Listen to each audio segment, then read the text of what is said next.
Hey there, it's Cassia with Keeping It Real, all things real estate, relationship, and religion, relationship with God. Today, I just want to talk about who has a voice inside of your life. And this actually kind of hit home today. I was thinking back, your mom ever tell you she always knew who you were hanging around with by the way that you talked? I remember in my 20s, I had a foul mouth. I swore all the time. Well, it was because of my environment, and I had kind of stepped away from Jesus a little bit. But more importantly, one of the things that I love to say is, who told you that? All the things that we believe in our life, that's not true. And honestly, everyone has the ability to empower people, and we have such a strong influence. But more importantly, what does our brain say? What voice are you listening to inside of your head?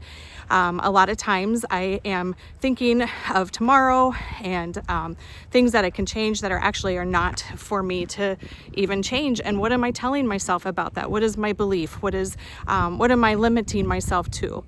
It's so important to be listening to experts, but I find when I'm trying to be a better version of myself, honestly, distractions and voices and influences are the worst thing for me, because it causes me anxiety because I'm not good enough, or I'm not doing enough, or I can push my body harder, I can push my mind harder, when actually I'm not listening to what I can do or what my body is telling me at all. So when you are in these moments, what voice are you listening to? Are you listening to the Lord, which actually shares with you peace and what he thinks of you and how amazing that we really are? Or are we listening to our voice in our head of all the people, influencers, family, relationships? We have to pay attention on who we are spending our time with.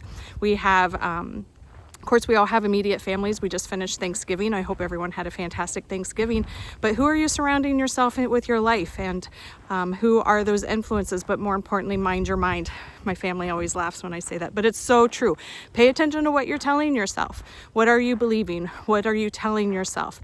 Are you thinking too far ahead? Are you being present? Because that's so important. But I know that the Lord helps to keep me centered. I know what his promises are for me for tomorrow, but today is in my control, and I get to make that choice of where I want my thoughts to be. I always say it's like a pendulum. I never say that word right, but you know that thing with the little balls, and it goes back and forth and it keeps your rhythm. You always see them on pianos, but my mind is like that. Like, I'll get distracted and my thoughts will go one way, and it's an exercise, and I just bring everything back to the Lord. What does the Lord say about this? Because ultimately he's the one who is in control. So just always try to practice that exercise every time you start thinking of tomorrow, every time you start thinking of your weaknesses or that you are less than.